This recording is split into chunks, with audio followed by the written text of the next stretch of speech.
Hello दोस्तों, आज हम फिर से एक नई कहानी देखेंगे चालाक लोमड़ी की। सालों पहले एक जंगल में गधा, लोमड़ी और शेर के बीच में अच्छी दोस्ती हो गई। तीनों ने एक दिन बैठकर साथ में मिलकर शिकार करने के बारे में सोचा। कुछ देर बाद सबने मिलकर तय किया कि शिकार करने के बाद उस पर तीनों का बराबर हक होगा। ये फैसला लेने के बाद तीनों दोस्त शिकार के लिए जानवर की तलाश में जंगल की ओर निकल पड़े। कुछ ही दूरी पर उन तीनों को जंगल में हिरण दिखा। एकदम तीनों ने हिरण पर झपटा मारने की कोशिश की। उसे देखते ही वो तेजी से दौड़ने लगा। दौड़ते दौड़ते थककर हिरण कुछ देर के लिए रुक गया। तभी मौका देखकर शेर ने हिरण का शिकार कर दिया। गधा, लोमड़ी और शेर तीनों काफ़ी खुश हो गए। मरे हुए हिरण के 3 हिस्से करने के लिए शेर ने अपने दोस्त गधे को कहा।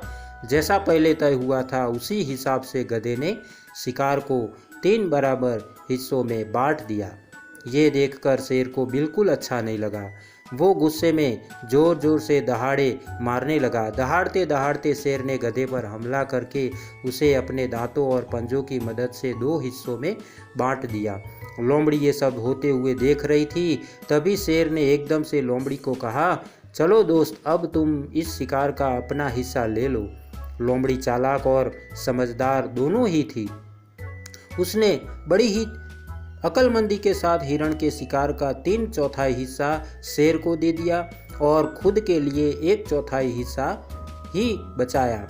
इस तरह हुए शिकार के हिस्से से शेर काफ़ी खुश हो गया। उसने हंसते हुए लोमड़ी से कहा, अरे वाह, तुमने एकदम मेरे मन का काम किया है। तुम्हारा दिमाग काफ़ी तेज है। इतना कहते ही शेर ने लोमड़ी से पूछा, तुम इतनी समझदार कैसे हो? तुम्हें कैसे पता चला कि मैं क्या चाहता हूँ? तुमने इतना अच्छे से शिकार का हिस्सा लगाना कहाँ से सीखा है?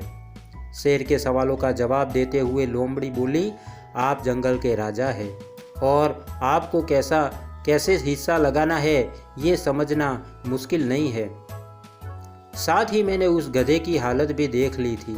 इसके साथ जो कुछ भी हुआ उससे सीख लेते हुए मैंने ऐसी समझदारी दिखाई है। जवाब सुनकर शेर काफ़ी खुश हुआ। उसने कहा कि तुम सच में बुद्धिमान हो।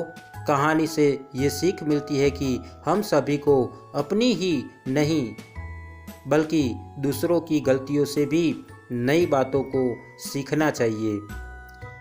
इससे हम वही गलती करने से और उसके नकारात्मक परिणामों से बच सकते हैं। धन्यवाद दोस्तों।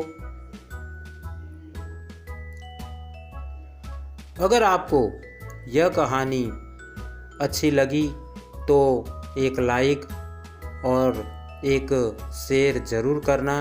आपके प्यार को इसी तरह देते रहना, क्योंकि हम आपके लिए इसी तरह की अच्छी और मनपसंद कहानियाँ लाते रहेंगे।